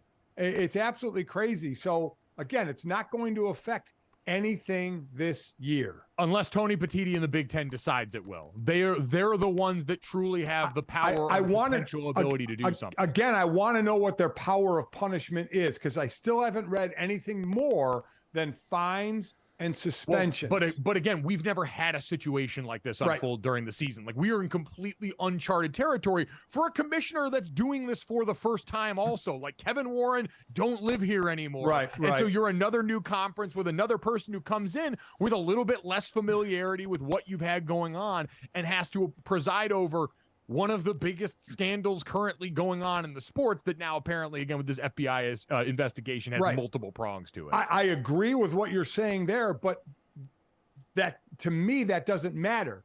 All that matters is what are the parameters of the power of the commissioner. Or even if it's new, I don't think he can just go off on a tangent on his own. There's going to be parameters, just like with Roger Goodell. You wonder why there isn't more punishment here or more punishment there, because there are parameters to what you can do. What are the written parameters of the power of the commissioner? And that stuff, as I said, I still would like to know more of, but they're there. I don't think he can just go rogue and do something on his own. I also think there are situations that you can't always account for and extenuating circumstances that you couldn't have foreseen when you wrote rules for certain situations. And so, again, I think there's going to be more up in the air on that front. But if you're the Big Ten, I don't know. I get you might be getting pressure from the other members. That's the only thing I can think of. It's like the Players Association, where you're there to argue on behalf of all players. And so when you've got things that happen amongst that group, it's difficult to go out there and represent both sides in a way that does them justice, where that's your responsibility. And for Tony Petitti, you are responsible for the overall health of the conference, which having a team win a national championship in your conference would be pretty darn good for the health, even if you're one of the two conferences that is expected to exist and survive. But on the other hand, if you've got every other team in that conference looking up at you like, dog, are you going to stop this? That's got to be a tremendously uncomfortable place for the new commissioner to be here. Nothing uncomfortable about the 1989 Taylor's Version review coming up next. Oh,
Welcome back to GoJo and Golic. Mike Golic Jr., Mike Golic Sr., Emerson Latzia, as we finish off your week the way we do every day. This, that, and the third. 3 quick stories to send you off on into the weekend. As always, download, subscribe, rate, review, leave us a 5-star rating, and check us out here live Monday through Friday from 8 to 10 a.m. Eastern. And if you missed anything, like our great guest, shout out to Geno Stone, Baltimore Ravens, great safety. You can check him out wherever you get your podcast, downloading there, or right on YouTube. After the show is over live, it goes up, and you can see and hear all of that lovely goodness. Guys, let's get to this, that, and the third. Let's start out. It's a big day around here, guys. Oh, boy. 1989, Taylor's version, re-released. For anyone unaware, Taylor Swift's masters got bought by a man named Scooter Braun years ago, and she wanted to take back the songs and create ownership once again for her. She's re-released all the albums up until this certain point. We've got one more on the re-records to go. But 1989, guys, was one of the first albums that I have, like, a concrete memory and affiliation with from back in the day. I wasn't a Taylor Swift fan until Red. 1989, I was living in a Holiday Inn Express on Staten Island, playing minor league football for the Brooklyn Bolts of the FXFL, riding a school bus to go to practice at Coney Island, where the Brooklyn Cyclones play their baseball games, while Taylor Swift was writing Welcome to New York about her time in the city, both of us technically living in New York, just in markedly different circumstances. And this album, probably her best overall, Dad. Like, I would say this is the one most people think of as her favorite. And I would say this re-record, baby, rich and decadent. I would liken it, Dad, and you'll appreciate this. This album's a chocolate cake, double chocolate cake, chocolate icing, the shavings everywhere. You dive in and you're overwhelmed. The rich, full-bodied sound of her grown adult voice continuing to attack this. 2014 was a long time ago. The set of pipes have really grown since then. She's got weaponized vocal cords now. And as you go through, it's wave after wave of it. And you think, oh, I'm full. I can't possibly eat anymore. And then you get to the vault tracks. Every one of these re-records comes with new tracks previously unreleased that were on the cutting room floor for the first release of the album. And we got some bangers on this one. Top 5 vault tracks for 1989, Taylor's version. Dad, run, don't walk to listen to Now That We Don't Talk. A heater of a breakup track here for a woman well known for him. This one carries a little bit of extra venom for it. Say Don't Go would be number 2 on the list. Is It Over? Number 3. Also the final track of the album, if you don't count the Kendrick Lamar Bad Blood remix that got added this morning. Slut, which I don't know if I can even say on air, but it's the title of a Taylor Swift track now. Doesn't hit quite as hard as you would expect. I thought it was going to be more of a Paramore, Haley Williams vibe than we ended up getting. And then Suburban Legends at number 5. All I think great, Dad. Another fine one. The only qualm and the only beef I have is we only got 5 vault tracks on this album, but there's going to be some people that beef with Jack Antonoff, the producer, different producer than the original round of 1989. People don't always love the sound. I didn't have as big a problem with it. I like some of the kitschy stuff that he does. And overall, I think her vocals and some of the things they did really shined on this one. What did you think, Dad? Are you done? Oh yeah, I mean, I can keep going if you want. Well, I glazed over about 3 minutes ago. So so you know a lot about Taylor Swift. Let me ask you this. Oh. Do you know who she was named after? Lawrence Taylor from the New York Giants. James Taylor. Oh, that was close, Junior. That was a good wow. guess. There you go. At least you picked a name that had Taylor in it, Mike. So I'm proud of you there. That's really as far as I got. I basically wasn't listening to you because I know you love her and know you love the albums and the songs. I don't know them nearly as much as you or your mother or your sister or your sister-in-law or whoever that we all went to the concert there. I enjoy her music. I don't deep dive it like you do. So that was all news to me. I enjoy when she goes to Travis Kelce games. Someday, maybe her and I will run into one another and I can talk to her about your love for her music. I don't know. Junior, I feel like the Ed Kelce interaction was really instructive of what your conversation with Taylor would be like. Emerson, would you agree? Yeah, and Junior, my question is, I'm not a Swiftie, don't have any beef with Swifties, have never really listened to Taylor Swift's music. Is this the album I need to pop on when I leave the studio here, and that will pull me in and make me a Swiftie? Yeah, this is a great starter kit. I'd say this one in red if you're going to listen to 2 albums, but start with 1989. It's fresh right now. Right on. It's going to be charting all over the place. It's a great introductory piece. Yes, if you have not taken the plunge to Taylor Swift, let 1989 be your gateway drug. I think you're going to have a good time. Speaking of drugs and things that help people live a good long time, Emerson, let's get to that here. We got some great news from my lifestyle yesterday. Dude, famed fashion designer Vera Wang, 74 years young here, just revealed that her youthful glow doesn't have anything to do with maintaining a clean diet, saying her founding youth is McDonald's everyday donuts, which, Senior, you were eating one during the commercial break earlier this morning, and vodka. So she says, I do eat McDonald's, absolutely. I order it every day, like 2 weeks on it, and then I'll change. And then she revealed her Dunkin' Donuts order, what she likes there at Dunkin'. I like the cream-filled, sugar-coated donut. It's like a jelly donut, but it's cream inside, vanilla cream. I like the pink with sprinkles, too. I love the fact that she needed to explain that. Like, nobody knew what a cream-filled donut is. I like the cream-filled, and you know what that's like? It's like a jelly-filled, except it's cream-filled instead of the jelly. It's the cream. I'm like, Vera, seriously, we're not idiots here, okay? We know what a cream-filled donut is. God love you, because I love cream-filled donuts as well. The ones here, Mike, as you know, at Notre Dame at Martin's, the grocery store, is the best Long John cream-filled donuts I've ever had. But thank you, Vera Wang, for the explanation of what a cream-filled donut is. It's like saying I like a turkey burger. It's not ground beef, it's turkey. Yeah. It's actually turkey. I mean, outside of woman-splaining donuts to my father, which is uncomfortable. Yeah, how rude. This does have to make you feel good that your lifestyle of eating fast food and chugging donuts all day is going to have you living forever. Now, I haven't done it a lot as of late, but man, when I was a kid, and the first sport I did was swimming, so we swam all the time and ate a lot. The Big Mac from Burger King was my go-to sandwich. And then wait, the Big Mac from McDonald's? I'm sorry, the Whopper McDonald's from Burger King. No. I'm sorry. The Big Mac from McDonald's was the go-to burger. It was McDonald's all the time. McDonald's fries, Big Mac. Then I went to Wendy's. I went to the triple, the single, and the Frosty, which was my go-to meal. So yeah, I've been a fast food guy. Not as much now, but certainly the donut guy. Yeah. I'll dig that a whole lot. My dad's guilty pleasure is the fish fillet at McDonald's. Oh man, at McDonald's, that used to be a go-to of Catholics on Fridays when you couldn't eat meat. Yeah, exactly right. Big for my mom and company growing up for that reason. Yeah, when you bought into the whole no meat on Friday thing, that's when the big sell was at McDonald's. They were like, yeah, bring it on, you Catholics. We gotcha right now. We gotcha.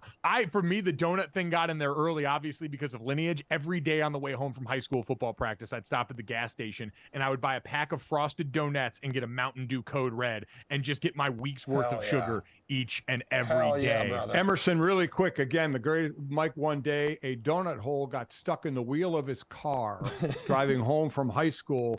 He got home, he saw the donut hole in the wheel well of his car stuck there. He pulled it out and ate it.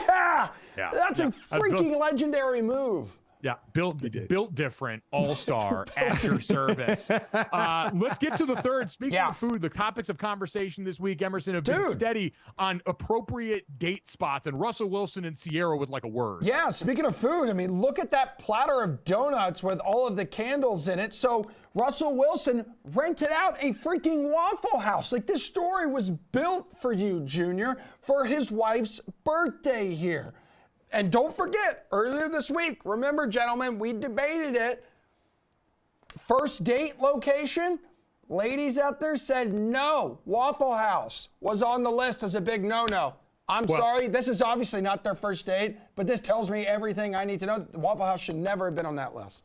All I have to say is, Mike, your mother would have easily gone on a first date with me to the Waffle House. The Waffle House is completely acceptable. And all the things that we said about Russell Wilson, the trying too hard and this and that, and Russ is cooking, I stand and applaud him for this. Renting out a Waffle House for a birthday party, absolutely gold. Waffle House, love them. Will always eat at them. Anytime I'm by one, I want to go into one just like everybody in my family and love it. Look at the white tablecloths. Couples out there, if you want to find take them to a fancy restaurant. If you want to find love, you head on over to the sweet embrace of the Waffle House. We love and appreciate all of you, and if you feel the same way, please download, subscribe, rate, and review this podcast. Leave us some 5-star ratings. Check us out Monday through Friday, 8 to 10 a.m. Eastern, DraftKingsNetwork.com, DraftKings YouTube channel, Samsung TV Plus. Have a great weekend. We'll talk to you all on Monday.